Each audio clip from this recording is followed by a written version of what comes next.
Olá, queridos, que a paz de nosso Senhor e Salvador Jesus Cristo esteja aí guardando cada coração. Vamos dar início a mais uma aula. Estamos usando a revista Ezequiel e Daniel, da editora Cristã Evangélica. Eu sou o pastor Edinaldo, eu sou professor, um dos professores da turma Adultos 1, na Igreja de Nova Vida, em Olaria, no Rio de Janeiro. Nós estamos estudando a revista Daniel nesse segundo quadrimestre. Estamos trabalhando, ou vamos trabalhar, a lição de número 11, que tem como tema o primeiro sonho de Nabucodonosor. O texto bíblico é Daniel capítulo 2, todo o capítulo 2, e temos como versículo-chave Daniel 2, versículo de 20 a 21, que diz assim a palavra do Senhor.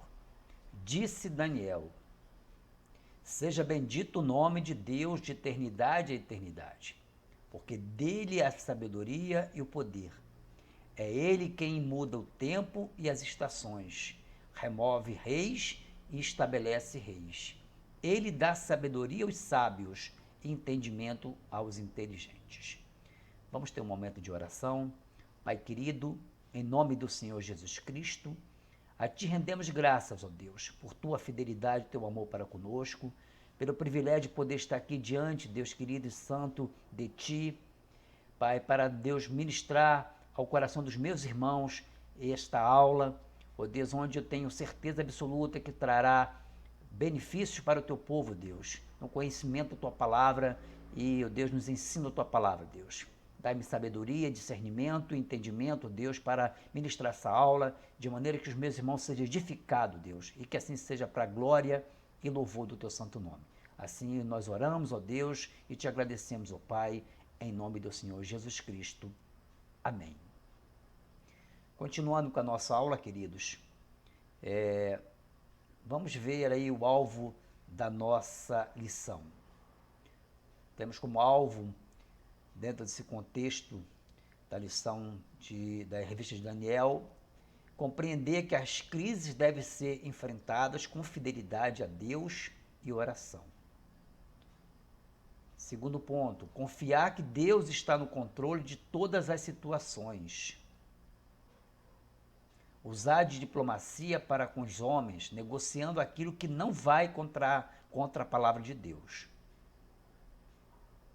Fazer de cada crise enfrentada oportunidade para testemunhar do Deus real e verdadeiro. A nossa introdução. No capítulo 1, versículo 17 do livro de Daniel, diz assim: diz que Deus deu a Daniel inteligência de todas as visões e sonhos. Então veja que no versículo 17 do capítulo 1 de Daniel, Deus, ele dá a Daniel inteligência de todas as visões e também de sonhos. Vamos discorrer um pouquinho sobre essa questão dos sonhos. Os sonhos sempre foram um mistério na vida dos seres humanos. E essas questões relacionadas aos sonhos estão recheadas de misticismos, crendices e interpretações infundadas. Mas, contudo, em se tratando do contexto bíblico, e aqui nós estamos falando dos sonhos que Daniel das revelações que Daniel teve através dos sonhos, né? Então, dentro do contexto bíblico, eles são revelações de Deus e que o próprio Deus o faz saber aos seus servos para transmitir a sua vontade àquela nação, reino ou um indivíduo. Então veja que os sonhos, dentro do contexto bíblico, é algo que Deus quer revelar a alguém, né? E no nosso caso aqui, nós estamos falando da revelação do sonho a Nabucodonosor através de Daniel. Primeiro ponto da nossa lição: sonhos e desculpas. Os versículos vai de 1 a 3 do capítulo 2. Vamos ver aí os sonhos na cultura dos caldeus. O que representava os sonhos na cultura dos caldeus? Primeiro ponto era a maneira dos deuses se comunicarem com o homem. Veja, querido, quando nós nos referimos aos deuses, estamos falando daquele grupo de deuses que era cultuado naquela cultura, tanto da Babilônia quanto de outras nações. Não era o Deus, o nosso Deus, o Deus de Israel, não estava incluído dentro desse processo, tá? Então eles entendiam que essa era a maneira dos deuses deles, né? Que eles tinham vários deuses de se comunicarem com eles. Vamos ver o segundo ponto. Perigo e castigo. Então veja que existia um pensamento na cultura do povo babilônico que se você tivesse um sonho e não se lembrasse com o que sonhou, certamente era porque o seu Deus, o Deus deles, estava irado com ele, ou que poderia trazer malefícios para a sua vida, sua família ou para o seu reino. Então veja que aqui a cultura dos caldeus, o sonho na cultura dos caldeus, primeiro ponto, era a maneira como os deuses se comunicarem, era a maneira dos deuses se comunicarem com o homem, com eles. E que isso, né, quando o sonho não era revelado, ou a pessoa não se lembrava do sonho, ela temia, né, ser castigada, né, e ter malefício para a sua vida, para a sua família, ou até mesmo para o seu rei, para o seu reino, em se tratando do sonho que nós estamos trabalhando nessa aula, né, que é o sonho de Nabucodonosor. Então, esse pensamento também era cultivado em outras civilizações, como, por exemplo, no Egito Antigo. Nós podemos afirmar isso lendo Êxodo, capítulo 7, versículo 11, que já traz uma informação importante para nós nessa questão da cultura, que, como eu disse, era também uma prática de outras civilizações. E no Egito Antigo também tinha essas práticas. Vamos ver aqui o versículo 11 do capítulo 7. Versículo 11 do capítulo 7. Faraó, porém, mandou vir os sábios encantadores, e eles, os sábios do Egito, fizeram também o mesmo com as suas ciências ocultas. Veja que essa prática de sábios encantadores era algo que já existia em outras civilizações antigas, como está relatado aqui no capítulo 7, versículo 11 do livro de Êxodo. Você pode ler o capítulo inteiro para você poder compreender o contexto. Outro ponto. Babilônia, terra dos magos, encantadores, feiticeiros e astrólogos. Este grupo místico de sábios eram peritos em tudo que se tratava de magia, interpretação de sonho, astrologia e etc. E aqui uma palavrinha que nós citamos aqui, relacionada aos caldeus. O que significava isso? Os caldeus eram descendentes de uma civilização do sul da Mesopotâmia. Seus conhecimentos eram na astronomia e astrologia. Então, quando se refere aos caldeus, estamos falando que são os peritos em astronomia e astrologia. Vamos ver aí o sonho de Nabucodonosor.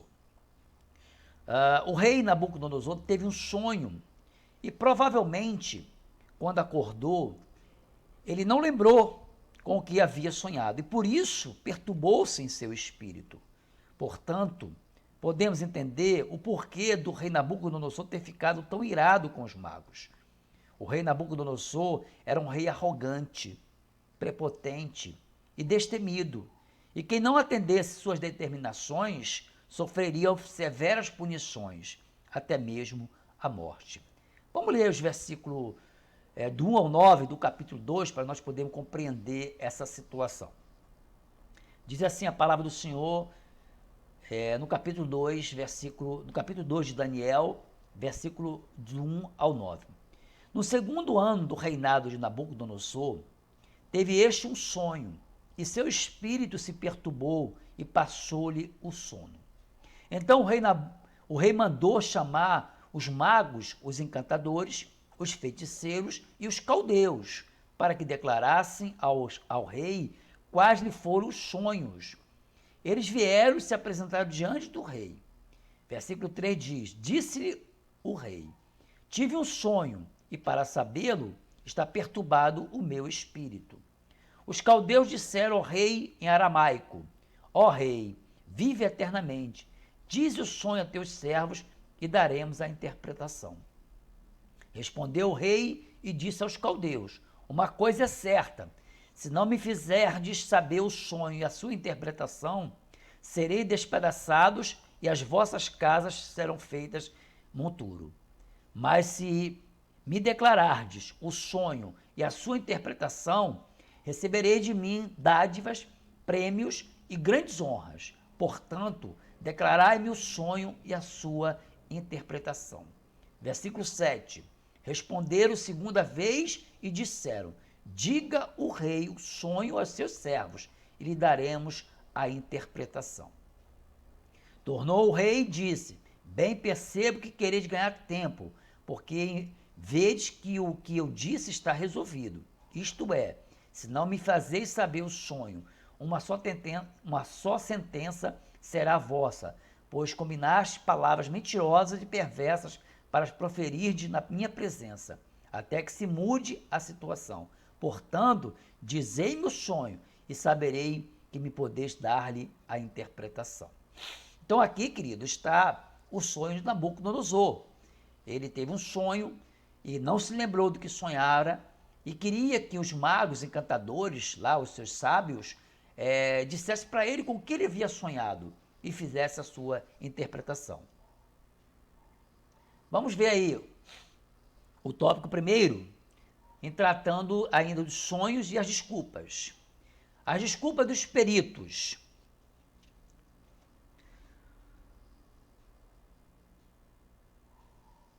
Os magos e os encantadores, os adivinhos e astrólogos faziam parte de uma alta classe social e por isso tinha muita influência na sociedade.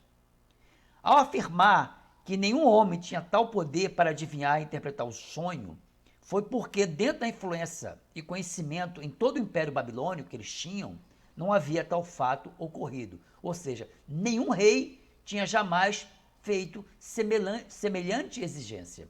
E por isso os magos não puderam, não tinha nenhum argumento para poder decifrar esse sonho, porque uma vez que ninguém, em nenhum outro reinado, havia passado por essa experiência.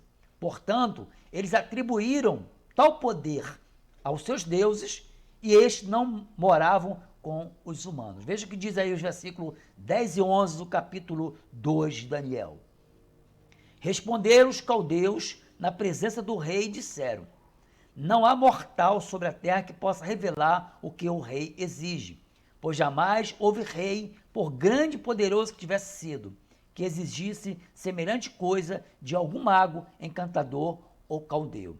A coisa que o rei exige é difícil, e ninguém há que a possa revelar diante do rei, senão os deuses, e estes não moram com os homens. Então veja, querido, que o que o rei estava pedindo para aqueles homens, experientes, conhecedores de toda a magia, de toda influência relacionada a essa questão de decifrar sonhos, né? Eles não tinham essa capacidade, pois eles não tinham nenhum conhecimento de que isso havia ocorrido em outros reinos ou em outras épocas. Por isso eles não poderiam decifrar tal sonho, ou seja, o rei que o rei estava lhe pedindo. Era coisa difícil aos homens, né? Eles disseram que os homens jamais poderiam revelar tal coisa e que cabia somente aos deuses essa tarefa.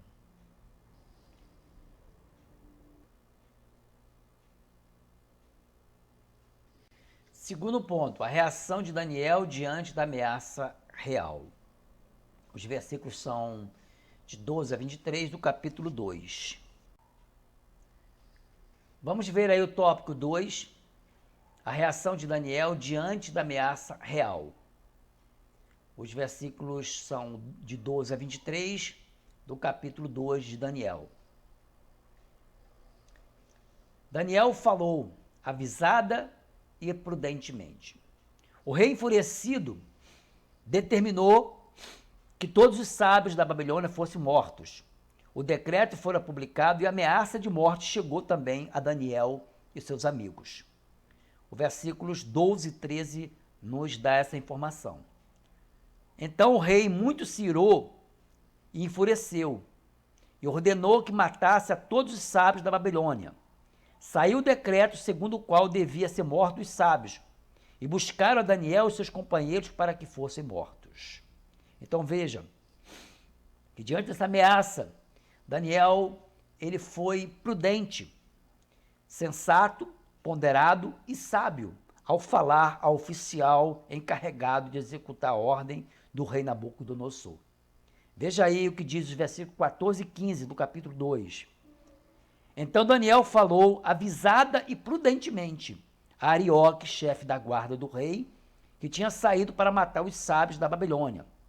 E disse a Arioque, encarregado do rei, por que tão severo o mandado do rei? Então Arioque explicou o caso a Daniel. Vamos ver aí o tópico 2. Daniel era homem de oração. Daniel, após falar com o rei, foi para sua casa e contou a seus amigos o que estava para acontecer com eles e com todos os sábios da Babilônia. E os convocou a orar ao seu Deus, Deus de Israel, para que revelasse o mistério do sonho do rei.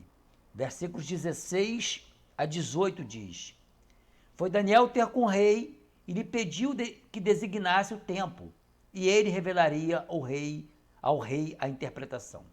Então Daniel foi para casa e fez saber o caso a Ananias, Misael e Azarias, seus companheiros, para que pedisse misericórdia ao Deus do céu sobre este mistério, a fim de que Daniel e seus companheiros não perecessem com o resto dos sábios da Babilônia. Então veja que o caso era sério. Havia um perigo de morte, e o único que poderia livrar Daniel e seus amigos e todos os sábios da Babilônia era o agir de Deus. A oração de Daniel foi atendida. Deus atendeu a oração dos seus servos, e o mistério do sonho do rei Nabucodonosor foi revelado. Versículo 19 do capítulo 2 diz: Então foi revelado o mistério a Daniel numa visão de noite. Daniel bendisse o Deus do céu.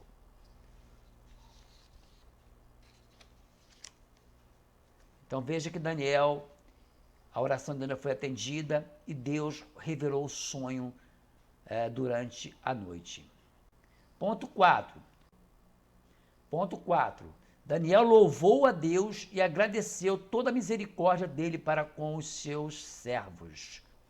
Como servo agradecido, Daniel bendiz e exalta ao Senhor seu Deus, nosso Deus, por ter revelado o sonho e com isso salvar suas vidas e dos demais sábios da Babilônia. Os versículos 20 a 23 traz essa informação para nós.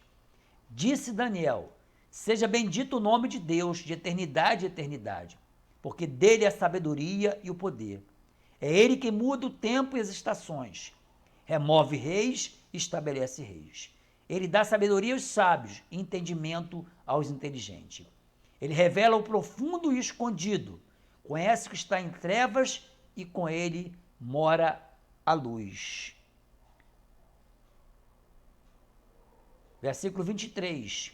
A ti, ó Deus, de meus pais, eu te rendo graças e te louvo, porque me deste sabedoria e poder, e agora me fizeste saber o que te pedimos, porque nos fizeste saber este caso do rei. Então veja que Daniel está bendizendo ao seu Deus, o Deus de Israel, o Deus Todo-Poderoso, Deus Criador dos céus e da terra, e que só ele tinha o poder de revelar tal coisa.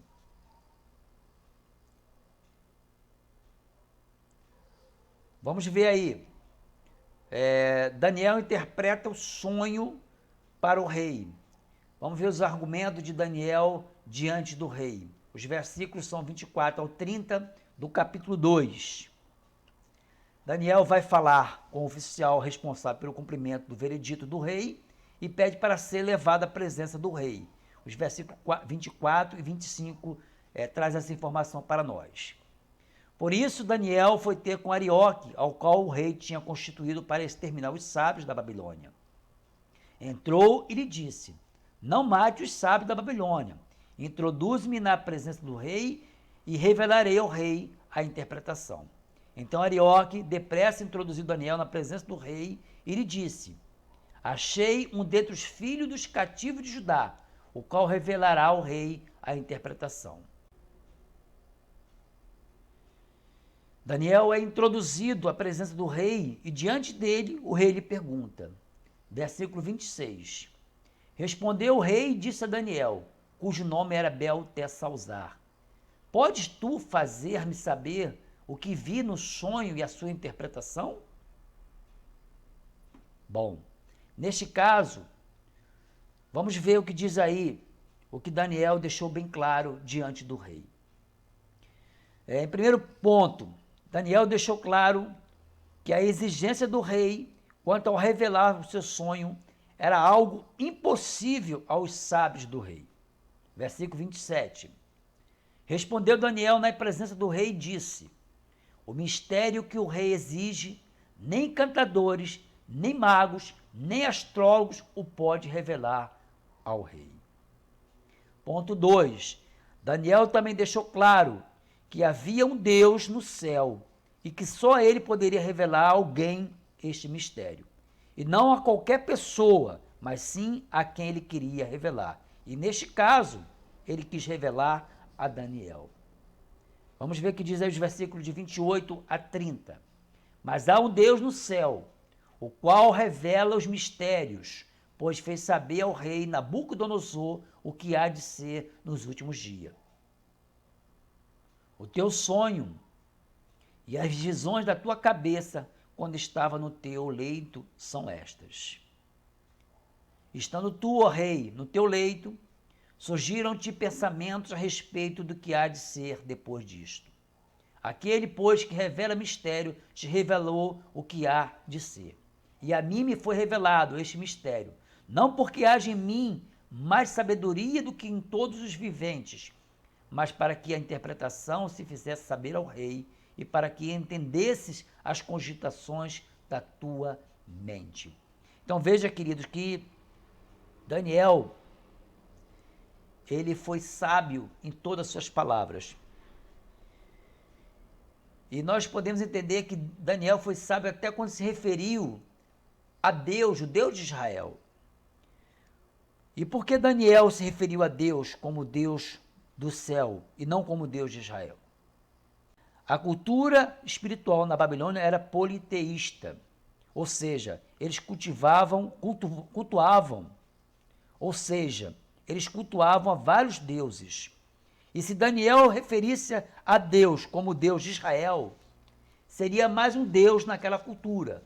Por isso, Daniel se referiu a Deus como Deus do céu. Então veja, querido, que até nisso, Daniel usou de sabedoria, quando se referiu a Deus como Deus do céu. Não que ele estivesse negando ao seu Deus, o Deus de Israel, mas existia um pensamento, né, de muitos deuses naquela cultura babilônica, daquela civilização. E se Daniel falasse a respeito de Deus como Deus de Israel, seria mais um Deus naquela cultura. Por isso eu quero crer que Daniel usou de sabedoria quando se referiu a Deus como Deus do céu.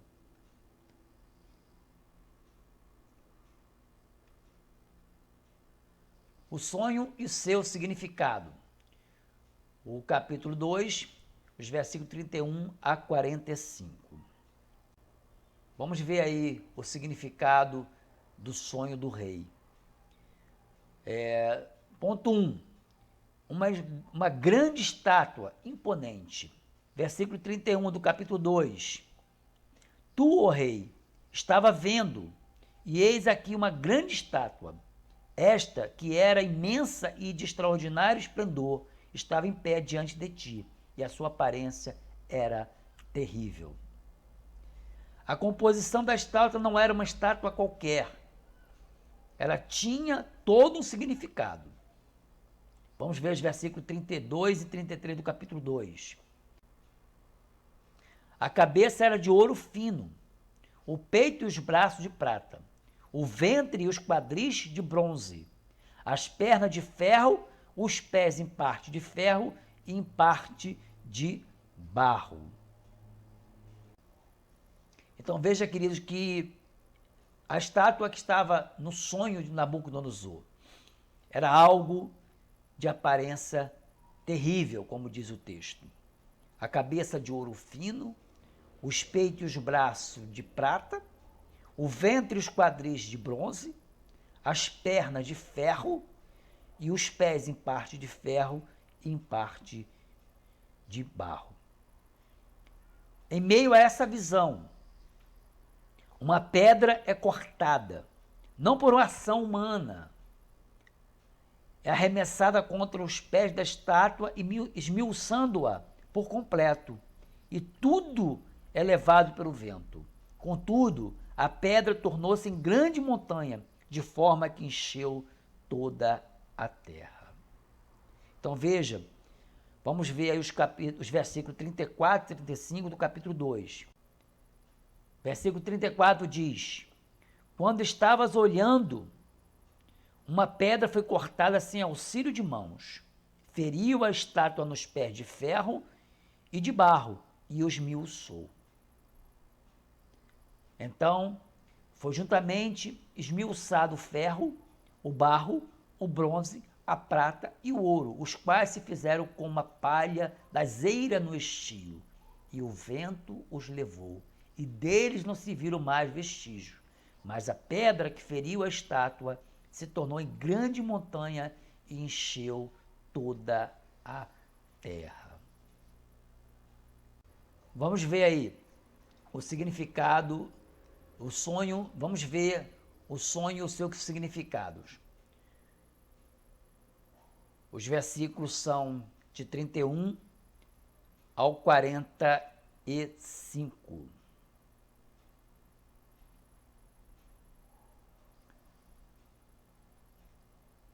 Deus estava revelando ao rei os grandes impérios que dominariam o mundo. Os materiais usados na estátua representariam a qualidade e poder de cada governo. A cabeça de ouro fino representava o próprio rei Nabucodonosor. E nós temos aí essa figura representando aí o período de governo de cada império.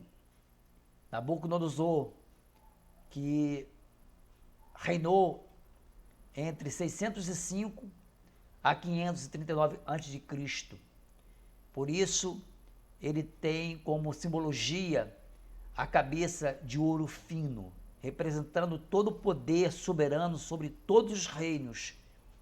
É importante ressaltar que a expressão Rei de Reis significava que ao rei Nabucodonosor fora dada uma monarquia absoluta, com domínio total sobre toda a terra. Veja o que diz aí os versículos 37 e 38 do capítulo 2. Tu, ó rei, rei de reis, a quem o Deus do céu conferiu o reino, o poder, a força e a glória, a cujas mãos foram entregues os filhos dos homens, onde quer que eles habitem, e os animais do campo e as aves do céu, para que dominasses sobre todos eles. Tu és a cabeça de ouro. Então veja que Nabucodonosor, a ele foi dado domínio sobre tudo e sobre todo debaixo dos céus. O peito e os braços de prata representava o próximo império, denominado Medo-Persa, que ocuparia o lugar da Babilônia, porém um reinado inferior ao da Babilônia. E por que era inferior? Porque o seu rei, o seu monarca, não tinha poder absoluto como tinha o rei Nabucodonosor durante o seu império. O Império Medo-Persa tinha como representantes o rei Dario e o rei Ciro, respectivamente. Daí o porquê da representação do peito e os dois braços. Em uma figura geral, os dois braços são Dario e Ciro, unidos em uma unidade, o peito. Geograficamente falando, Dario é o braço esquerdo da imagem, enquanto que Ciro é o braço direito. Vamos ler o versículo 39 do capítulo 2. Vamos ler o versículo 39. A primeira parte só diz: depois de ti se levantará outro reino, inferior ao teu. Para corroborar com a informação de que o reino Medo-Persa era inferior ao reino da Babilônia,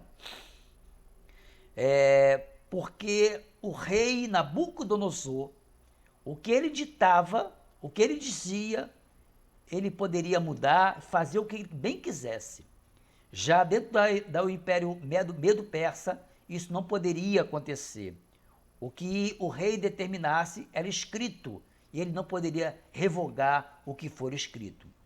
Nós podemos confirmar essa informação lendo o versículo 8 do capítulo 6, que nos dá essa informação preciosa para nós entendermos aí por que o reinado Medo-Persa era inferior ao reinado de Nabucodonosor. Diz assim o versículo 8 do capítulo 6 de Daniel: agora, pois, ó rei, sanciona o interdito e assina a escritura, para que não seja mudada, segundo a lei dos medos e dos persas, que se não pode revogar. Então veja que na questão de poder absoluto, o Império Medo-Persa não tinha essa autoridade, enquanto que a Nabucodonosor, ele era absoluto em tudo que fazia, em tudo que ditava. Vamos ver o terceiro ponto aí. O ventre e os quadris de bronze, representando o Império Grego de Alexandre o Grande, que atuou aí durante o período de 331 a 168 a.C.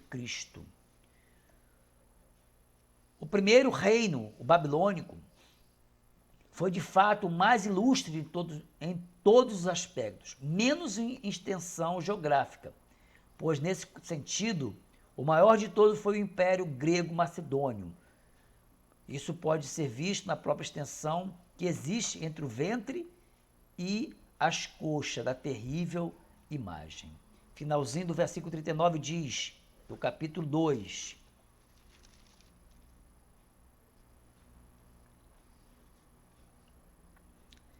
e um terceiro reino de bronze, o qual terá domínio sobre toda a terra.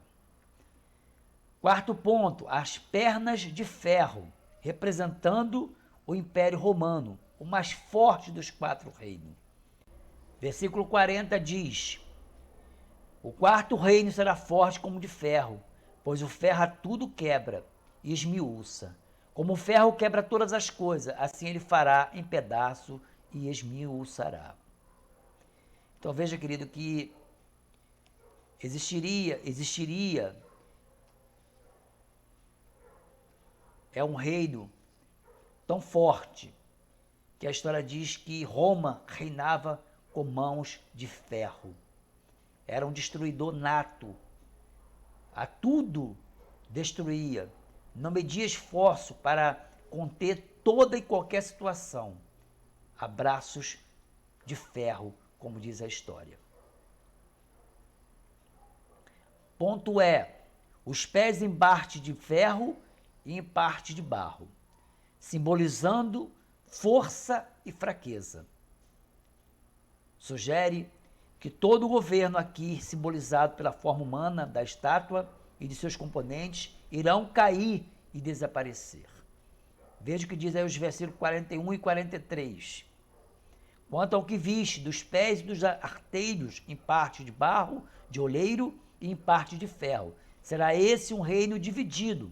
Contudo, haverá nele alguma coisa da firmeza do ferro, pois que viste o ferro misturado com barro de lodo. Versículo 42. Como os artelhos dos pés eram em parte de ferro e em parte de barro, assim como uma parte o reino será forte e por outra será frágil.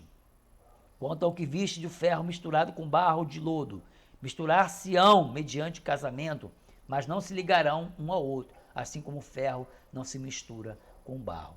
E aí nós vamos entender que essa questão está relacionada basicamente com o domínio romano e a parceria ou aliança feita com os judeus que ministravam naquela época antes do nascimento de Jesus.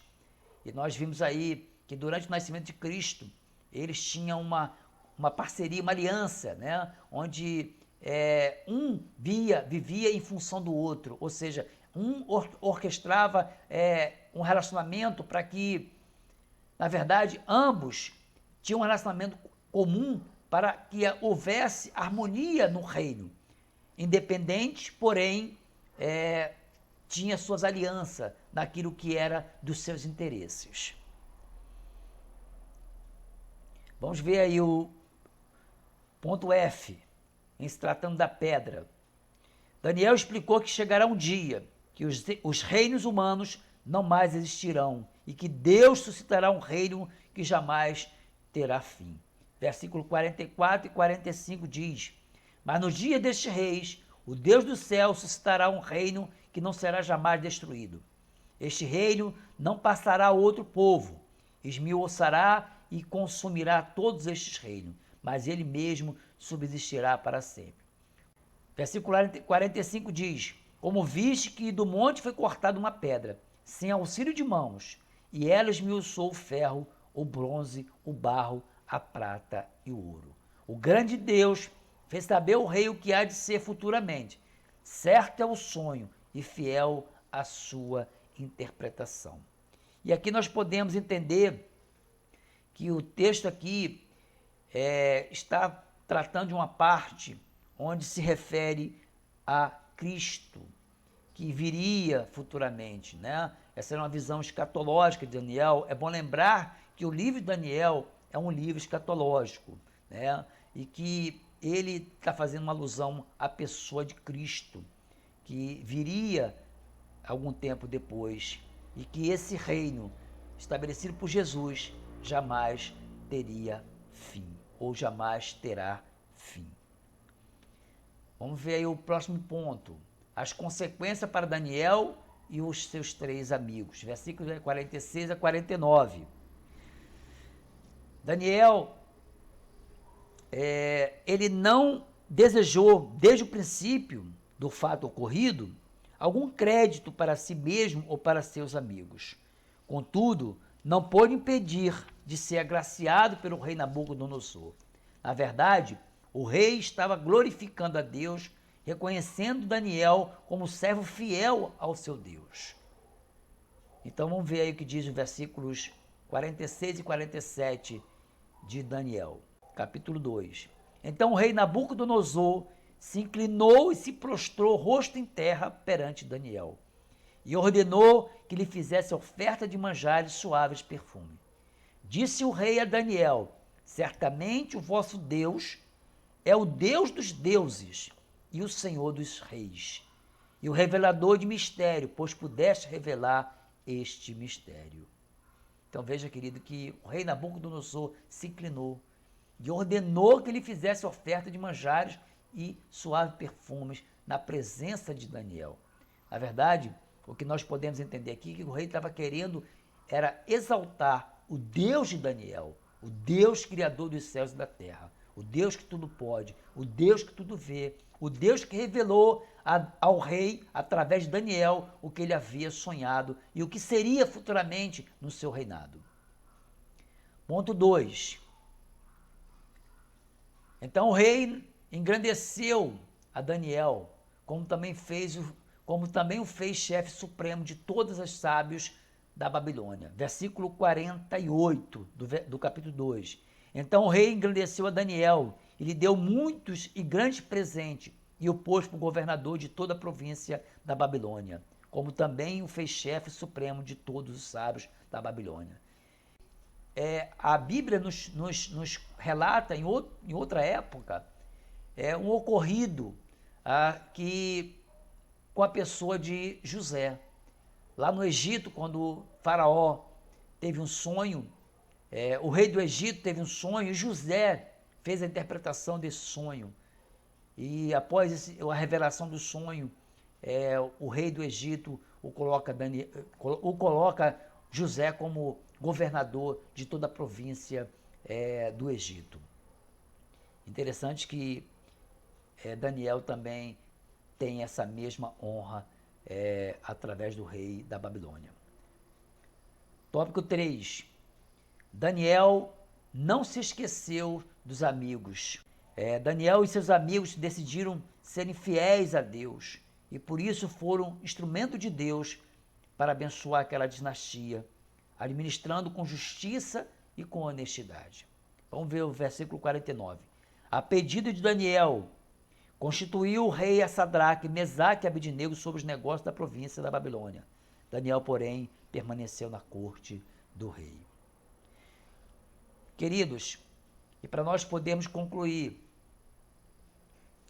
a fidelidade daqueles jovens a Deus e a sua dependência dele, em todas as circunstâncias, tornaram possível um testemunho impactante diante de muitas nações e povos. Por meio deles, foi conhecido e exaltado o Deus Altíssimo. E para nós refletirmos, qual tem sido o seu testemunho? Você tem feito conhecido o nome de Cristo Jesus através da sua vida? Em casa, na vizinhança, no seu trabalho, onde quer que você vá? Você tem dado testemunho do que Deus tem feito na sua vida e através da sua vida? Pense, reflita. Nós existimos, nós fomos criados para o louvor e honra e glória do nosso Deus. Então, queridos, assim como Daniel e seus amigos, que estavam naquela terra, que foram levados como prisioneiros, como escravos, eles não se prenderam àquelas circunstâncias. Desde o princípio, eles resolveram no seu coração não se misturar, não se contaminar, para que o nome de Deus, o nome do Deus Altíssimo, o Deus Criador dos céus e da terra, fosse glorificado naquela potência que era a Babilônia. Um lugar de vários deuses, mas nenhum deles poderia se comparar ao Deus de Daniel, ao Deus de Israel, o nosso Deus. Que esse estudo possa de alguma forma alcançar sua vida, que de alguma forma possa fazer com que você repense, reflita nas suas atitudes como servo de Deus. Porque hoje, querido, nós temos visto muitas pessoas abrindo suas bocas e dizendo que são cristãs, que são evangélicos, mas as suas atitudes, o seu procedimento, as suas palavras, as suas ações só envergonha o nome do nosso Deus. Querido, se você não consegue levar uma vida que glorifica e que exalta o nome do Senhor, renda-se. Renda-se hoje.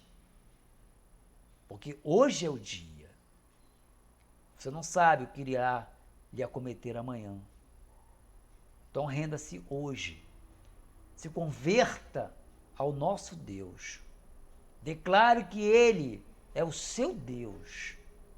Declare Jesus Cristo como Senhor e Salvador de sua vida. E não envergonhe o nome do nosso Deus. Que Deus te abençoe e te ajude, e me ajude também a cumprir com os propósitos dele, na minha vida, na sua vida e através de nossas vidas. Em nome de Jesus.